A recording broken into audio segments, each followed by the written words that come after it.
বিশ্বকল্যাণের মূর্ত প্রতীক পরম প্রেমময় পরম দয়াল শিশু ঠাকুরের শ্রীপাদ পদ্মে আমার শতকোটি ভক্তিপূর্ণ ভূমিষ্ঠ প্রণাম জানাই।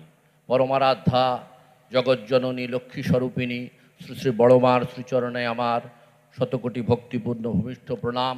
পরমারাধ্য শ্রী পিতৃদেবের শ্রীচরণ কমলে আমার ভক্তিপূর্ণ ভূমিষ্ঠ প্রণাম। পরম পূজ্যপাদ শ্রী শ্রী আচার্যদেব এবং ইষ্ট পরিবারের প্রতি প্রত্যেককে আমার শতকোটি ভক্তিপূর্ণ ভূমিষ্ঠ প্রণাম।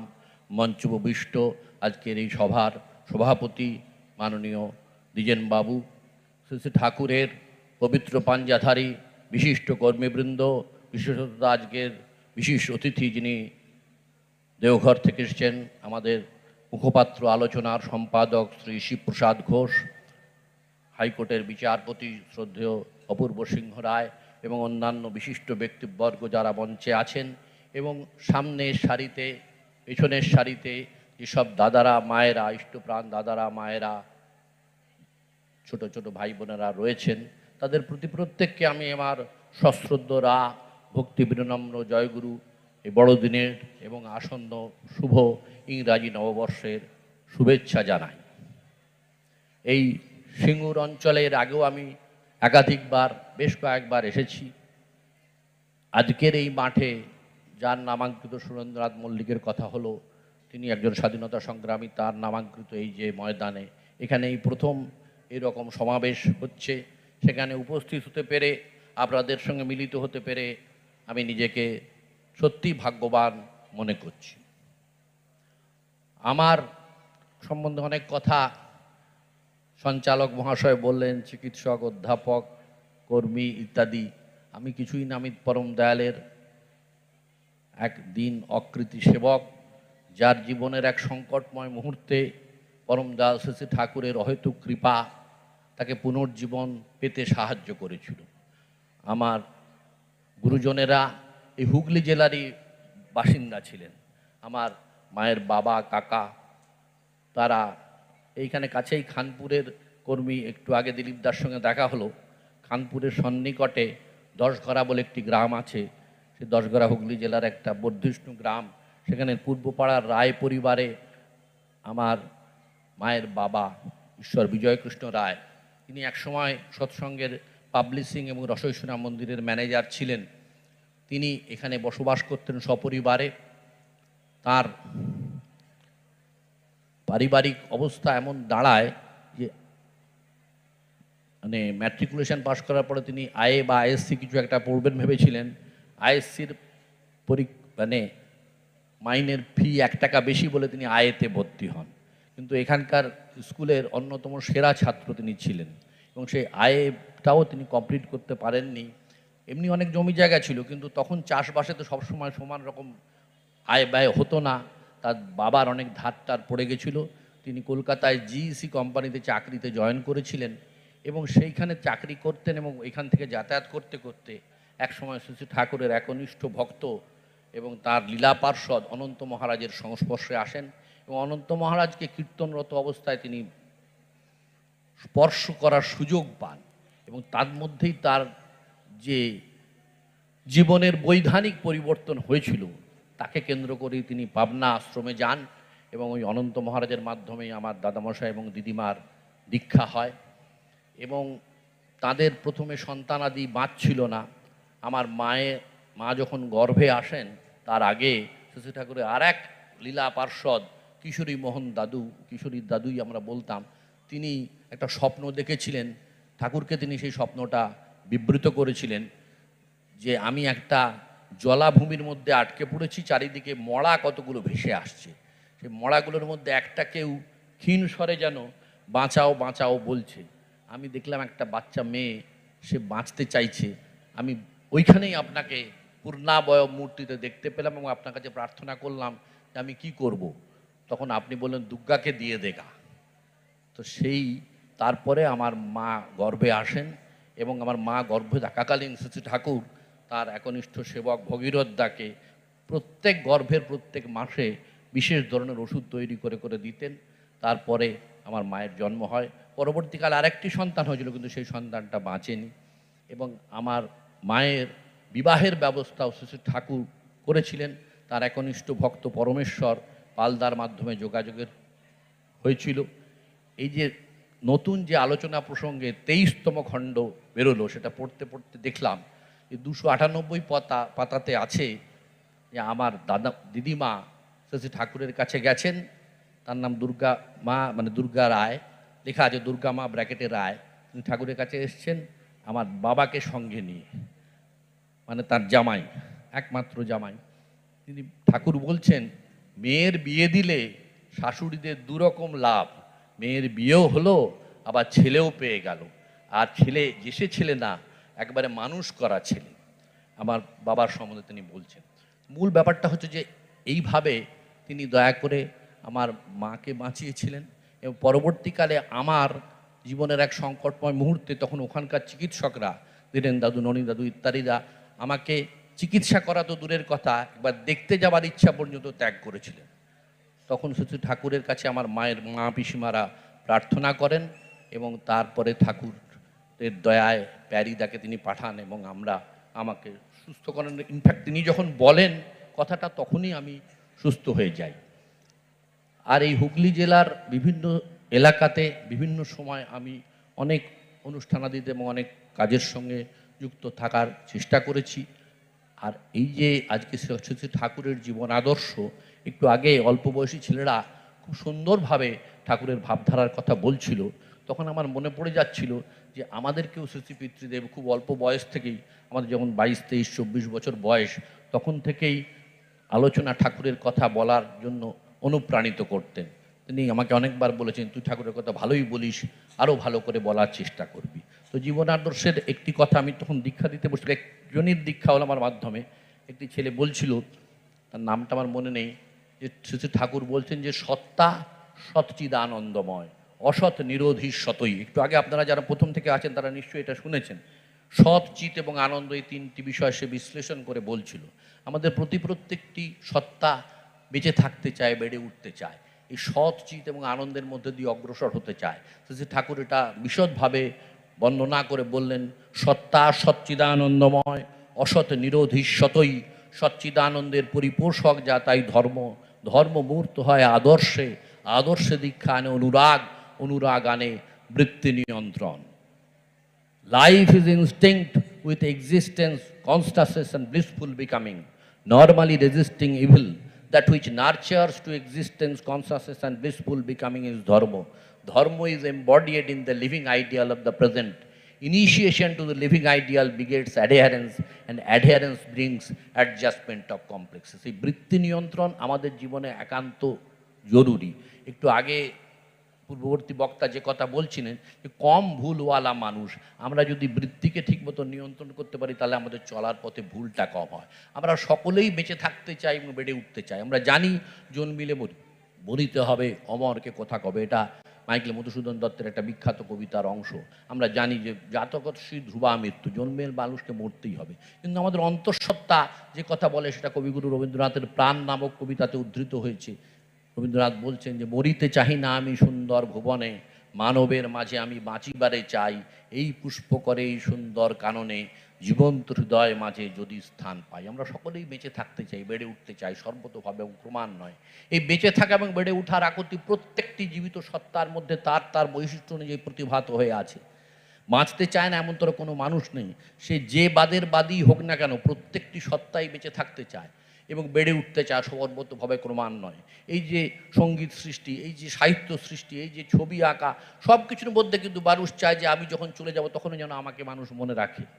এই যে বেঁচে থাকা, বেড়ে ওঠার আকুতি প্রত্যেকটি সত্তার মধ্যে তার তার বৈশিষ্ট্য অনুযায়ী প্রতিভাত হয়ে আছে। ঠাকুর ধর্ম বলতে এইটার কথাই বলেন। তিনি বলেন, বাঁচতে নরের যা যা লাগে তাই তা নিয়ে ধর্ম জাগে, বাঁচা বাড়ার মর্ম যা ঠিকই জানিস ধর্মতা, যে আচরণ ও বাক্য কর্ম বাঁচা বাড়ার উৎস হয় তাকেই জানিস ধর্ম বলে, নইলে ধর্ম কিছুই নয়। তো আমরা বাঁচতে চাই, বাড়তে চাই ঠিকই, কিন্তু এই বাঁচা বাড়াটা অব্যাহত গতিতে এগিয়ে নিয়ে যেতে পারি না কেন? আমাদের এই বৃত্তি প্রবৃত্তির উপর নিয়ন্ত্রণের অভাবে।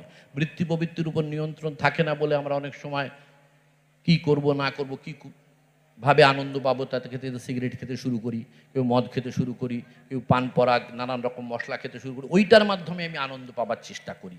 কিন্তু সেটা যে আমার জীবনে অবক্ষয় ডেকে আনছে সেইটা আমরা অনেক সময় উপলব্ধি করতে পারি না। তো গুরু হচ্ছেন এমনতর একজন ব্যক্তিত্ব। আচার্যদেব মাঝে মাঝে এই কথাটা বলেন, এটা তন্ত্র সাধনার মধ্যে আছে, যে গু শব্দে অন্ধকার আর রু শব্দে আলো। গুকারো প্রথম বর্ণ মায়া দ্বিগুণ ভাষক, রুকারো দ্বিতীয় বর্ণ মায়া ভ্রান্তি বিমোচক। তো এই মায়া ভ্রান্তি বিমোচক আলোর তিনি সন্ধান দেন, তাই তাকে আমরা গুরু বলি। বিপাক পথে হাত ধরে যে চলার কায়দা জানিয়ে দেয়, তাকেই জানিস গুরু বলে, অভয় পথে সেই তো নাই। আর গুরুই হচ্ছেন সত্যানুষ্ঠা, যে গুরুই হচ্ছেন ভগবানের সাকার মূর্তি। ভগবানকে তার ডেফিনেশন দিতে গিয়ে সত্যানুষ্ঠা ঠাকুর বললেন, জগতের সমস্ত ঐশ্বর্য, জানা, ভালোবাসা এবং কর্ম, যার ভিতর সহজ উৎসারিত এবং যার প্রতি আসক্তিতে মানুষের বিচ্ছিন্ন জীবন ও জগতের সমস্ত বিরোধের চরম সমাধান লাভ হয়, তিনি মানুষের ভগবান। তো শ্রী ঠাকুরকে আমরা সেরকম তর পেয়েছি। তিনি হচ্ছেন এমনতর একজন ব্যক্তিত্ব যার মধ্যে জানা, ভালোবাসা এবং কর্ম ইত্যাদি সহজ উৎসারিত, নর্মালি ইভলভ, চেষ্টা করে মুখস্থ করে তাকে শিখতে হয়নি। ঠাকুরের ভক্তদের মধ্যে অনেকে ছিলেন যারা বিভিন্ন বিষয়ের বিশারদ। কৃষ্ণপ্রসন্ন ভট্টাচার্য, তিনি ক্যালকাটা ইউনিভার্সিটিতে ফিজিক্সে ফার্স্ট, এমএতে ফার্স্ট ক্লাস ফার্স্ট হয়ে গোল্ড মেডেল পেয়েছিলেন। সুশীল বসু, পঞ্চানন সরকার, এরা তার শরৎ হালদার, কেউ ইংলিশে, কেউ ফিলোসফিতে ডক্টরেট, এবং বিখ্যাত বিখ্যাত লোক। তারা ঠাকুরকে বললেন যে ঠাকুর, আপনার কাছে মাঝে মাঝে অনেক বিদেশি সাহেবরা আসেন, আপনি ইংরেজিতে কিছু বানিয়ে দিন। ঠাকুর বললেন, দেখ আমি মাঠে মুখ্য মানুষ, আমি ম্যাট্রিকুলেশন পাস করতে পারিনি, আমি ইংরেজিতে কি বানিয়ে দেবো? মাঝে মাঝে তোদেরকে দু একটা ইংরেজিতে শব্দ বলি মাত্র, আমার পক্ষে পুরো ইংরেজিতে একটা সেন্টেন্স বলাই সম্ভব না। না ঠাকুর, আপনি ইচ্ছে করলেই পারেন। সুশীলদা, কেষ্টদা ঠাকুরকে বারবার বলতে লাগলেন। বারবার বলতে বলতে হঠাৎ শেষে ঠাকুর বলা শুরু করলেন, the booming commotion of existence that rolls in the bosom of the beyond and evolves into a thrilling realm. এর করে টানাবো, দ্যাট ইজ লোগাস। 3.5 পাতার পরে প্রথম ফুল স্টপটা গিয়ে পড়লো। এইভাবে তিনি নন স্টপ বলে গেলেন। লোকেরা লিখতে লিখলে ক্লান্ত হয়ে যাচ্ছে যে কীভাবে তিনি ইংরেজিতে এত অনর্গল বলে যাচ্ছেন। এবং এই লিখতে লিখতে যে লেখা সম্ভব হলো, সেটা পরে মেসেজ গ্রন্থে 10 খণ্ড বেরিয়েছে। তো সেটা যখন পাণ্ডুলিপি আকারে ছিল, সেই সময় ক্যালকাটা ইউনিভার্সিটির তৎকালীন ভাইস চ্যান্সেলর, এখন দেখছেন বিভিন্ন ইউনিভার্সিটির ভাইস চ্যান্সেলর কে হবে, প্রো ভাইস চ্যান্সেলর কে হবে, তা এবং সমাবর্তন কে করবে, তাই নিয়ে নানা রকমের সমস্যা সৃষ্টি হচ্ছে। তো তৎকালীন ক্যালকাটা ইউনিভার্সিটির ভাইস চ্যান্সেলর, এবং তিনি স্কটিশ চার্চ কলেজের ইংলিশের হেড অফ দ্য ডিপার্টমেন্টও ছিলেন এক সময়, ডক্টর আরকুহাট, তিনি পাবনা আশ্রমে গেলেন এবং শ্রী ঠাকুরের সঙ্গে তার পরিচয় করিয়ে দেওয়া হলো এবং তাকে বলা হলো যে তিনি অত্যন্ত পণ্ডিত মানুষ। তিনি ইংলিশে ডিলিট, পিএইচডি ডিগ্রিটা কমন, কিন্তু ডিলিট বা ডিএসসি ডিগ্রিটা আনকমন। এই ডিলিট ডিগ্রির অধিকারী তিনি। তাকে পরিচয় করে দেওয়ার পরে ঠাকুর খুব খুশি হলেন, খুব আনন্দ পেলেন যে তাকে উৎসবে ডাকা হয়েছে। তিনি বললেন, আপনারা যেসব লিখে টিকে রেখেছেন না, সেগুলো একটু সাহেবকে দেখালে হয় না, যেগুলো কেমন লেখা হয়েছে? তখন তারা, শরৎদা, কেষ্টদায়রা, সেই পাণ্ডুলিপিটা ডক্টর আরকুহাটকে দেখালেন। আরকুহাট সাহেব দেখছেন আর বলছেন যে এত অদ্ভুত ধরনের ইংরেজি, university education cannot produce this sorts of English, ইউনিভার্সিটিতে এইরকম ইংরেজি পড়ানো হয় না। আর বললেন যে এর লেখা, ঠাকুর যখন, আমি শুনেছিলাম যে ঠাকুর ইংরেজিতে বানিয়ে দিচ্ছেন, আমি ভেবেছিলাম যে একজন নন ম্যাট্রিক লোক কি ইংরেজিতে বানিয়ে দেবে, হয়তো ওনার ভক্তদের মধ্যেই কেউ দিচ্ছে এবং সেটাকে তার বাণী বলে চালানো হচ্ছে। কিন্তু এটা পড়ে দেখলাম যে এটা একমাত্র তার পক্ষেই দেওয়া সম্ভব। এর ইংরেজি শুধুমাত্র বাইবেলের সঙ্গে কম্পেয়ার করা চলে। তারপরে তিনি জিজ্ঞেস করছেন, এর মধ্যে 2-4টে শব্দকে পাল্টেছে। শরৎদা বললেন যে ঠাকুরই বলেছেন যদি কোথাও কিছু ভুল ভ্রান্তি থাকে তাহলে আপনারা একটু পাল্টে নেবেন, তাই আমরা 2-4টে শব্দ একটু চেঞ্জ করেছি। বলে এর একটি শব্দও চেঞ্জ করা যাবে না, তাহলে এর লুসিডিটি মানে এর প্রাঞ্জলতা নষ্ট হবে, এটা যেমন আছে সেই রকমই রাখতে হবে। এই হচ্ছে তার শত উৎসারী বাণী, এই হচ্ছে শত উৎসারী জ্ঞান। এই জ্ঞান, ভালোবাসা এবং কর্ম তার ভেতর ছিল সহজ উৎসারিত। তাকে কেন্দ্র করে যেসব কর্মকাণ্ড হয়েছিল তার সঠিক অ্যাসেসমেন্ট করা আমাদের পক্ষে সম্ভব নয়, সময়ও সংক্ষিপ্ত। বিশ্ববিজ্ঞান কেন্দ্র যে তিনি পাবনায় তৈরি করলেন, সেই দেখতে তৎকালীন যুগে বিশিষ্ট বিজ্ঞানীরা, ডক্টর সত্যেন্দ্রনাথ বোস, প্রশান্তচন্দ্র মহালনবী, যাদের নাম নোবেল প্রাইজের জন্য সিলেক্টেড হয়েছিল, সেই সমস্ত লোকেরা গেছিলেন এবং ওটাকে বিজ্ঞান কলেজ করতে চেয়েছিলেন। সেই রসইসোনা মন্দির, সেই মেকানিক্যাল ওয়ার্কস, সমস্ত কিছু ছেড়ে দিয়ে তিনি পাবনার থেকে তিনি দেওঘরে চলে আসলেন। দেওঘরে ওই বড়াল বাংলো এবং নড়াল দুটো বাড়ি ভাড়া নিয়ে অনেক বছর ভাড়া বাড়িতেই তিনি ছিলেন। অনেক পরে সেই বাণী কেনার মতো পরিস্থিতি হয় এবং এই তাকে কেন্দ্র করে আজকে সারা বিশ্বে কত কেন্দ্র মন্দির যে হয়েছে, কি কর্মকাণ্ড হয়েই চলেছে যে ভাবলে অবাক হয়ে যেতে হয়। তো কিন্তু আমাদের কথা হচ্ছে যে শ্রী ঠাকুর এই সমাজের সার্বিক উন্নয়নের জন্য 3টে বিষয়ের উপর সবচেয়ে বেশি জোর দিয়েছিলেন। একটা হচ্ছে দীক্ষা, একটা হচ্ছে শিক্ষা, একটা হচ্ছে বিবাহ। তিনি বললেন, সদ্দীক্ষা তুই এক্ষুনি নে, ইষ্টিতে রাখ সম্প্রীতি, মরণ তারণে নাম জপে, কাটেই অকাল জমভীতি। সদ্গুরুর শরণাপন্ন হও, সৎ নাম মনন করো, আর সৎসঙ্গের আশ্রয় গ্রহণ করো। আমি নিশ্চয়ই করে বলছি, তোমাকে তোমার উন্নয়নের জন্য ভাবতে হবে না। এই দীক্ষার উপরে তিনি বিশেষভাবে জোর দিয়েছেন।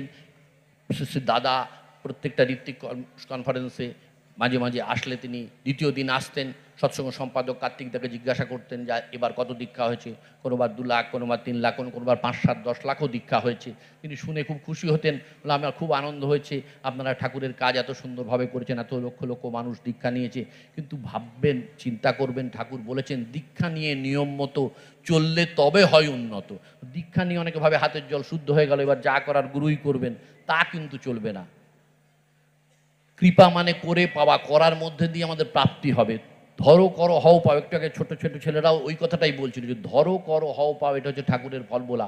তাকে আমরা ধরেছি, আমরা তিনি যা বলেছেন এই যজন যাজন ইষ্টবৃত্তি আমাদের নিষ্ঠার সঙ্গে করতে হবে। ইষ্টবৃত্তি দীক্ষা বাঁচে, শরীর বাঁচে কর্মে, সদাচারে সমাজ বাঁচে, জীবন বাঁচে ধর্মে। বর্তমান আচার্যদের মাঝে মাঝে এই কথাটা বলেন যে ইষ্টবৃত্তি ঠিক সময় করলে, ঠিক মতো পাঠালে আমাদের ব্রেন থেকে একটা হ্যাপি হরমোন সিক্রেশন হয়। সেটা সেরোটোনিন হোক আর মেলাটোনিনই হোক, আমাদের নার্ভাস সিস্টেমকে কন্ট্রোল করে, আমাদের মোটর সেন্সরি কোঅর্ডিনেশন আসতে সাহায্য করে, আমাদের ধীশক্তি, গ্রহণ ক্ষমতা, মননশীলতা বৃদ্ধি পায়। কিছুদিন নিষ্ঠার সঙ্গে এটা করলে আমরা উপলব্ধি করতে পারি।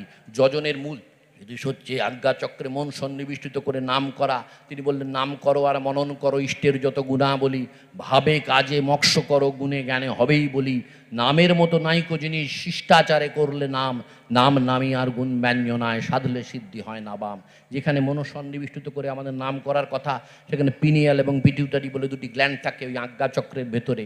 সেখান থেকে যে হরমোন সিক্রেট হয় আমাদের নার্ভাস সিস্টেম, এন্ডোক্রিনাল সিস্টেমকে কন্ট্রোল করতে সাহায্য করে, আমাদের ইনভলান্টারি মাসেল শুধু ভলান্টারি পজিশন আসতে সাহায্য করে। কিছুদিন আমরা এটা যদি পালন করি তাহলে আমরা বুঝতে পারবো। আর এই যাজন প্রক্রিয়াটা ঠিক মতো চালানোর জন্য তিনি এই ডিপি ওয়ার্ক, দীক্ষাপত্র সমীক্ষা কাজের কথা বিশেষভাবে জোর দিয়েছেন। কদিন আগে আমাদের ঋত্বিক সম্মেলনে সৎসঙ্গের আরেকজন সহসম্পাদক শ্রদ্ধেয় বিনায়ক ডাক্তার বিনায়ক মহাপাত্র বললেন এটাকে দ্বার প্রান্ত পরিক্রমা বলাও যেতে পারে। আমরা পরিবেশের প্রত্যেকটি মানুষের কাছে কাছে যাব, তাদের কি সমস্যা সেটা বোঝার চেষ্টা করব। গতকালই রাত্রে আসামের ওখান থেকে, মালদার ওখান থেকে আমার কাছে খবর আসছে, ফোন আসছে যে পূজনীয় অবিন্দার ইচ্ছাতে সেখানে ইয়াং ছেলেরা সমস্ত কাজে গেছে।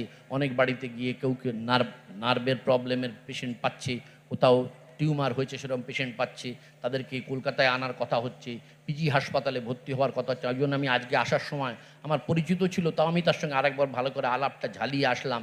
আমাদের পিজি হসপিটালের যিনি মেডিকেল সুপার কাম ভাইস প্রিন্সিপাল, তার সঙ্গে আলাপ করে আসলাম। আবার নতুন করে আমি পিজি হেডের ডিপার্টমেন্টে ছিলাম 3-4 বছর, এখন আর নেই, তারপরে এনআরএস থেকে রিটায়ার করেছি। যাই হোক, মূল কথাটা হচ্ছে যে নানান রকম সমস্যায় মানুষ জর্জরিত অবস্থায়, হয়তো অনেকে ইষ্টবিধি ছেড়ে দিয়েছে, অনেকে করছে, হয়তো পাঠাচ্ছে না, বেশ কয়েক বছরেরটা জমে আছে, এমন তোর লোকেরও সন্ধান পাওয়া যাচ্ছে।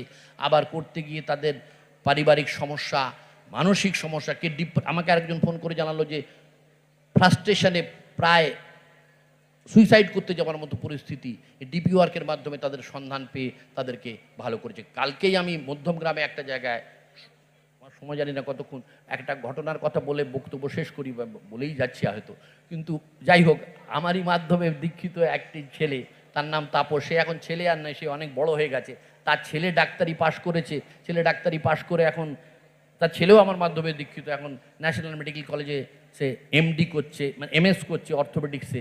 সে এই কথা বলতে গিয়ে, ঠাকুরের ভাবধারার কথা বলতে গিয়ে একটা ঘটনার কথা উল্লেখ করলো যে সে নিজে ডাক্তার, তার মায়ের একটা জয়েন্টের প্রবলেম। বলছে যে আজকাল মানুষের একটা সেডেন্টারি হ্যাবিট হয়ে গেছে, মানে ঘরেই বসে থাকে, রান্নাবান্নার কাজ অল্প সময়ের মধ্যেই শেষ হয়ে যায়, তারপরে টিভি আর মোবাইল নিয়ে থাকতে থাকতে তাদের ওবেসিটি হচ্ছে, তাদের জয়েন্টের প্রবলেম হচ্ছে, অস্টিওআর্থ্রাইটিস হচ্ছে, সে নিজে অর্থোপেডিক্সের ডাক্তার, সে নিজে মায়ের হাঁটুর ব্যথা কোমরের ব্যথা দেখে এক্সরে করেছে, করে দেখা যায় যে ইন্টারভার্টিব্রাল প্লেস অর্থাৎ এক একটা কশেরুকার মাঝখানে যে গ্যাপ, সেই গ্যাপটা কমে গেছে।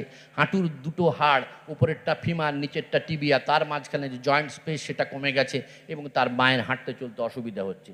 কিন্তু তার বাবা যাতায়াতের পাঞ্জাধারী কর্মী, সে মাকে বুঝিয়েছে তুমি আচ্ছা যদি চাইছেন তুমি একটু ডিপি ওয়ার্ক করো, শুরু করো। সে প্রতিদিন দুপুরবেলা খাওয়া দাওয়ার পরে আশেপাশে পাড়ায় এই বাড়ি ওই বাড়ি ঘোরাঘুরি আরম্ভ করেছে এবং এই ঘোরাঘুরি করতে করতে প্রতিদিন সেটা একটা নেশার মতো দাঁড়িয়ে গেছে।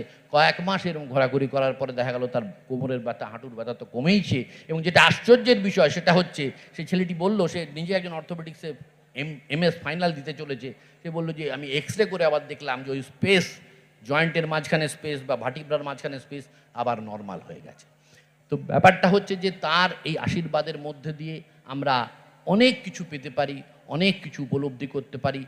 শ্রী ঠাকুর বিভিন্ন মানুষের বিভিন্ন প্রশ্নের উত্তরে সহস্র সহস্র ছড়া দিয়েছেন, তা পড়ে মুখস্থ করে চরিত্রগত করা কঠিন। তারই জ্যেষ্ঠাত্ম যে শ্রী পিতৃদেব, শ্রী বড়দা, তিনি বলেছিলেন 3টে ছড়া যদি তোরা মাথায় রাখতে পারিস, 3টে ছড়া যদি চরিত্রগত করতে পারিস, তাহলে তোরা অনেকখানি ঠাকুরের মানুষ হতে পারবি। সেই 3টে ছড়ার কথা উল্লেখ করে আমি আমার বক্তব্য শেষ করব। ঋষিপ্রসাদ ঘোষ ভাই এবং আমাদের জাস্টিস সাহেব বলবেন। প্রথম ছড়াটা হচ্ছে উষা নিশায় মন্ত্র সাধন, চলাফেরায় জপ, যথাসময় ইষ্ট নির্দেশ, মূর্ত করাই তপ। ডাকে পাখি না ছাড়ে বাসা, সেটা হচ্ছে উষাকাল। সেই সময় উঠে আমাদের নামধান করার চেষ্টা করা উচিত। আর যারা প্রকৃত সাধক তারা আরও আগে ওঠেন, যারা শ্রী পিতৃদেবের সঙ্গ করেছেন তারা জানেন যে তিনি 1:30-2টোর পরে আর ঘুমাতেন না, সেই সময় থেকে বসে তিনি ধ্যান করতে বসতেন। তো যারা প্রকৃত সাধক তারা নিশাকালে ধ্যান করতে পারে। সেটা যদি আমরা নাও পারি, প্রার্থনার অন্তত আধ ঘন্টা আগে অ্যালার্ম দিয়ে হলেও আমাদের ওঠার চেষ্টা করতে হবে এবং উষাকাল থেকে জপ করার চেষ্টা করতে। উষা নিশায় মন্ত্র সাধন, চলাফেরায় জপ, চলতে ফিরতে যখনই খেয়াল থাকবে আমরা নাম করার চেষ্টা করব। ঠাকুরের একটা বাণীতে আছে, নাম নিরতি কাটলো যেই বাড়লো মনের ডাংবাজি, বৃত্তিরোচক যা পেল তা অমনি তাতে হলো রাজি। এই নামের যে কন্টিনিউটি, এটা যেন ব্রেক না হয়। আর যথাসময় ইষ্ট নির্দেশ, মানে এখন ইষ্ট নির্দেশ, এই ডিপি ওয়ার্ক, এই দীক্ষাপত্র পরিক্রমা, এই কাজের সঙ্গে আমাদের প্রত্যেককে যার পক্ষে যেভাবে সম্ভব যুক্ত হতে হবে। দ্বিতীয় বাণীটা হচ্ছে, মাছ মাংস খাস নে আর, পেঁয়াজ রসুন মাদক ছাড়। এটা বলছে অনেক খেয়েছিস আর খাস না। সত্তাপসী নিরামিষ আহার সব চাইতে ভালো, আমিষ আহার উত্তেজনায় স্বাস্থ্য করেই কালো। আমরা যদি সুস্থ সুন্দর নিরোগ জীবনের অধিকারী হতে চাই, তাহলে আমাদের সুপাচ্য, সহজপাচ্য নিরামিষ আহার গ্রহণ করতে হবে। শুধু নিরামিষ হলেই হবে না, সত্তাপসী হতে হবে। বেশি তেল, ঘি, মশলা, নুন, মিষ্টি ইত্যাদি না দিয়ে। শ্রী পিতৃদেব বলতেন, বেশি দিন যদি বাঁচতে চাস নুন মিষ্টি কম করে খাস। তো এই নুন মিষ্টি কন্ট্রোল করে আমরা সুস্থ স্বাস্থ্য জীবনের অধিকারী হতে গেলে এছাড়া আর উপায় নেই। আর তৃতীয়টা হচ্ছে সবচেয়ে ইম্পর্টেন্ট, সেটা হচ্ছে মানুষ আপন টাকা পর, যত পারিস মানুষ ধর। আমরা এই ভোগবাদের দিনে আমি ভাবি যে টাকা হলেই বোধহয় সব সমস্যার সমাধান হবে, কিন্তু টাকা আরও নতুন থেকে নতুন নতুন সমস্যার সৃষ্টি করে। আমরা যদি সত্যিকারের মানুষ হতে চাই তাহলে মানুষকে আপন করে নিতে হবে। তিনি বললেন, পড়শিরা তোর মরবে ভুগে, তুই বেঁচে সুখ খাবি বুঝি, যা ছুটে যা ওদের বাঁচা, ওরাই যে তোর বাঁচার পুঁজি। সৎসঙ্গ গীতা বলতে গিয়ে সংজ্ঞা সমীক্ষা গ্রন্থের প্রথমেই শ্রী ঠাকুর বললেন, সতে সংযুক্তির সহিত তৎগতি সম্পন্ন যারা, তারাই সৎসঙ্গী, আর তাদের মিলন ক্ষেত্রই হলো সৎসঙ্গ। আর এই সৎ কি বলতে গিয়ে সত্যানুসরণের ছোট্ট একটি বাক্যাংশের মধ্যে তিনি বললেন, যার মন একাশক্তিতে পূর্ণ তিনিই সৎ বাসতি। তিনি বললেন, তুমি যদি সৎ হও, তোমার দেখা দেখি হাজার হাজার মানুষ সৎ হবে। তোমার বক্তৃতা শুনে নয়, তোমার গান শুনে নয়, তোমার চরিত্রের উদাহরণেই সৎ হবে। শ্রী আচার্যদেব বলছেন, আপনারা দেখবেন শ্রাবণের আলোচনায় ছাপা হয়েছে 332তম ঋত্বিক সম্মেলনে, তিনি বলছেন যে ঠাকুর ঘর দেখিয়ে নয়, মন্দির দেখিয়ে নয়, ঠাকুরের প্রতিকৃতি দেখিয়ে নয়, নিজেকে দেখিয়ে কর্মীরা যখন বলতে পারবে যে আমাকে দেখো, আমার ডাইনে দেখো, বাঁ দেখো, সামনে দেখো, পেছনে দেখো, দেখে বোঝো যে ঠাকুরকে ধরে চললে মানুষ এমনতর হয়, তবেই আমাদের ঠাকুর ধরা, আমাদের ঠাকুরকে নিয়ে চলা সার্থক হবে। তিনি বললেন, তুমি ঠিক যেন যে তুমি তোমার নিজ পরিবারের, দেশের ও দশের বর্তমান ও ভবিষ্যতের জন্য দায়ী। Know this for certain that you are responsible for the present and future of yourself, your family, your environment and your country. কবিগুরুর ভাষায় বলি, জীবন সঁপিয়া জীবনেশ্বর, পেতে হবে তব পরিচয়, তোমার ডঙ্কা হবে যে বাজাতে, সকল শঙ্কা করি জয়। মহাসম্পদ তোমারে লোভিব, সব সম্পদ খোয়ায়, মৃত্যুরে লব অমৃত করিয়া, তোমার চরণে ছোঁয়ায়। জয় গুরু, বন্দে পুরুষোত্তমম, বন্দে পুরুষোত্তমম, বন্দে।